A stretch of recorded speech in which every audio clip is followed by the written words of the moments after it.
मसीह वंदना के खजाने से आज पेश है मसीह वंदना।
मसीह वंदना में आपका बहुत बहुत स्वागत है और आपको हमारा प्यार भरा नमस्कार।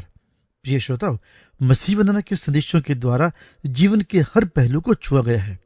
परिवार के लिए भी विस्तार पूर्वक संदेश दिए गए।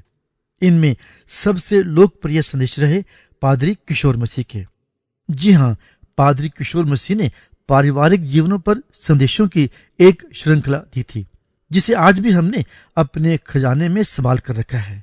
वर्ष 1984 से लेकर वर्ष 1991 तक इन 7 वर्षों में उन्होंने काफी संदेश दिए। आने वाले सप्ताहों में हम उन्हीं संदेशों को आप तक पहुंचाने का प्रयास करेंगे। तो लीजिए पेश है परिवार पर आपके लिए आज का संदेश पादरी किशोर मसीह से।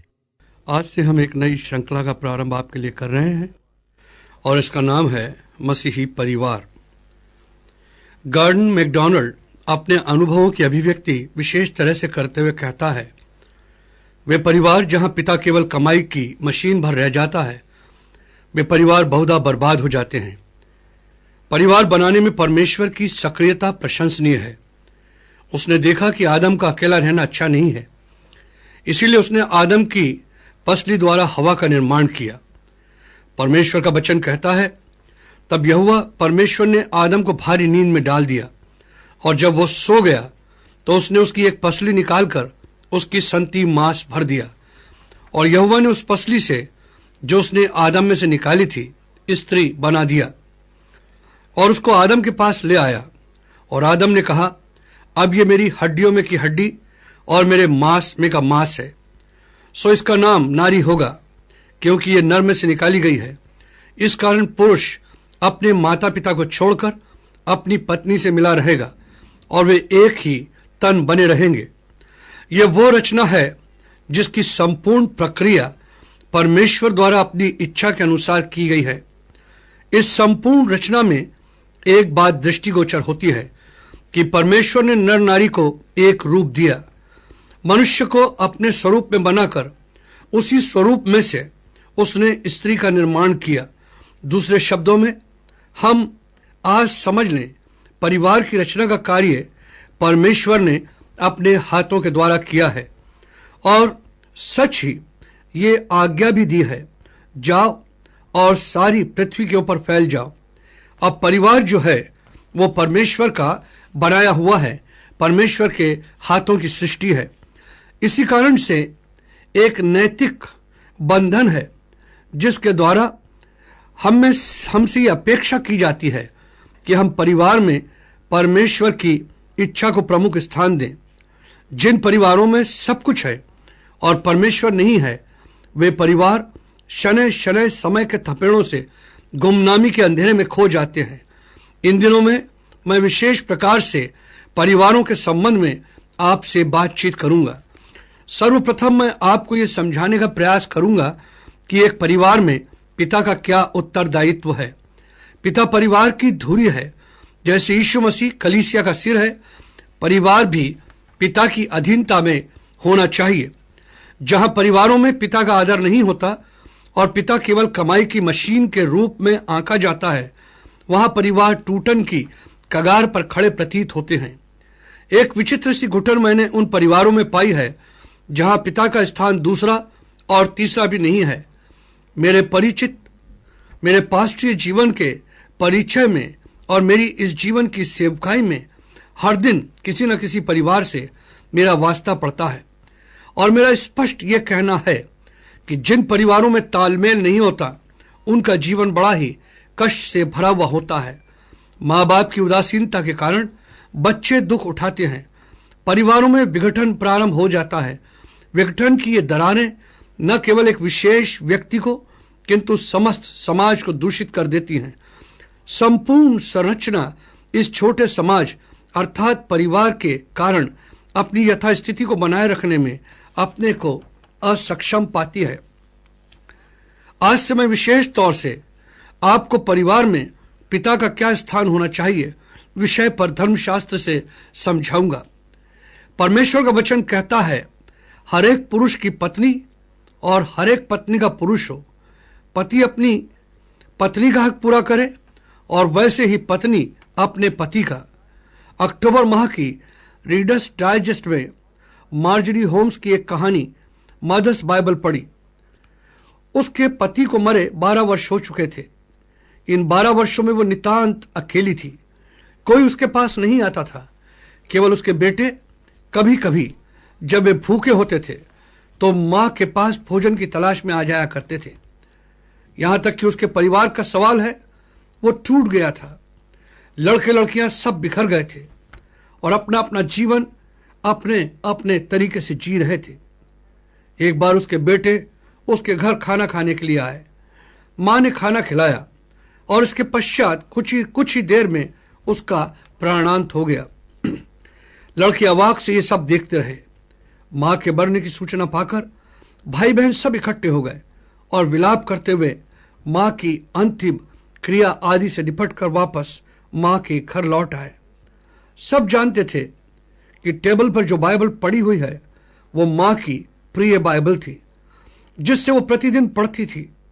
बड़ी बहन ने मां की बाइबल को उठाया और तब जहां जहां मां ने निशान लगा रखे थे उन्हें उसने पढ़ना शुरू किया। सब भाई बहन बहुत गंभीर और तन्मयता से सुनने लगे कि मां ने किन बातों पर निशान लगाया है। बहन ने यूहन्ना उसका 13वां अध्याय उसकी पहली आयत को पढ़ा। वहां लिखा था, फसह के पर्व के पूर्व यीशु ने यह जानकर कि वो घड़ी आ पहुंची है जब उन्हें संसार को छोड़कर पिता के पास जाना है, अपनों से जो संसार में थे जिन्हें वो प्रेम करते आए थे अंतिम सीमा तक प्रेम किया। बहन थोड़ी देर रुक गई और उसने दृष्टि घुमाकर अपने सब भाई बहनों को देखा। सबकी आंखें झिलमिल आई थी। सभी गंभीर वातावरण से मां के प्यार की वास्तविकता को महसूस कर रहे थे। इसके पश्चात बहन ने दूसरा स्थान खोला जहां मां ने निशान लगा रखा था, बालकों, मैं थोड़ी देर के लिए तुम्हारे साथ हूं। तुम मुझे ढूंढोगे और जैसे मैंने यहूदियों से कहा वैसे ही अब तुमसे कहता हूं, जहां मैं जा रहा हूं वहां तुम नहीं आ सकते। मैं तुम्हें एक नई आज्ञा देता हूं, एक दूसरे से प्रेम करो। जैसा मैंने तुमसे प्रेम किया वैसा ही तुम भी एक दूसरे से प्रेम करो। घृणा और द्वेष जिसके कारण परिवार टूट गया था, एक मां की मृत्यु के कारण, एक मां के प्यार के कारण वहां एक पुल सा बन गया। आपसी प्रेम का स्रोत भाई बहनों में फूट पड़ा और वे सब साथ साथ आ गए। इतना प्यार उनके बीच में उमड़ा जितना उन्होंने अपने मां के जीवित रहते कभी उस प्यार को नहीं जाना था। वे एक दूसरे के पास आ गए, एक दूसरे को कातर दृष्टि से देखने लगे, सोचने लगे, क्या ये मेरी बहन नहीं है? क्या ये मेरा भाई नहीं है? क्या ये हमारा अपना परिवार नहीं है? क्या ये हमारा घर नहीं है? और वे आपस में एक दूसरे के गले लग गए। और इन सब ने मुझे उस समय का स्मरण दिलाया जब याकूब और एसाव एक दूसरे के गले लग गए थे। जब वे दोनों एक दूसरे के गले लगे तो मालूम हुआ जब दोनों भाइयों ने अपने प्यार की अभिव्यक्ति की तो दोनों ने कहा, भाई तुमसे मिलकर मानो मैं परमेश्वर से मिल लिया हूं। याद रखिए, यदि परिवार की कहीं प्रगति है तो वो प्रेम में है। यदि परिवार का कहीं बंधन है तो वो प्रेम में है। यदि परिवार की कहीं अनुभूति है तो वो इस बात में है कि हम एक दूसरे के लिए अपने अपने प्राण को दें। मैं आपको इतना ही कहना चाहता हूं, परिवार की प्रगति के लिए पिता का अनुशासन, मां की ममता और भाई बहनों की अधीनस्थ परम आवश्यक है। सोचिए आपके परिवार का क्या हाल है। परमेश्वर आपको आशीष दे कि आप अपने परिवार के बारे में आज विचार करें।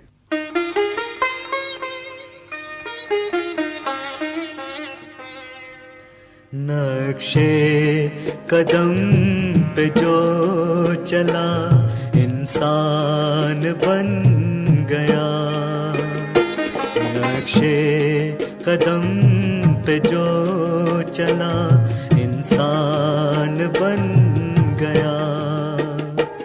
वो ही मसीह दुनिया में इंसान बन गया। नक्शे कदम पे जो चला इंसान बन गया।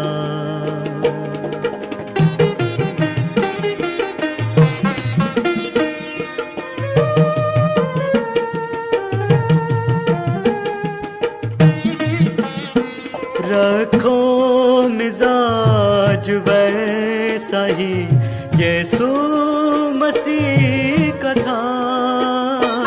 रखो मिजाज वैसा ही यीशु मसीह का था।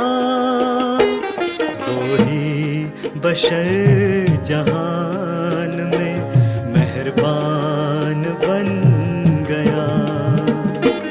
नक्शे कदम पे जो चला इंसान बन गया।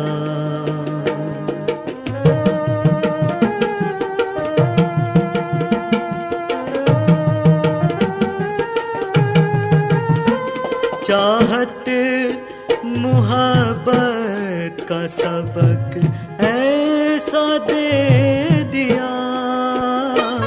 चाहत मुहब्बत का सबक ऐसा दे दिया। कुर्बान हुआ सलीब पे वो महान बन गया।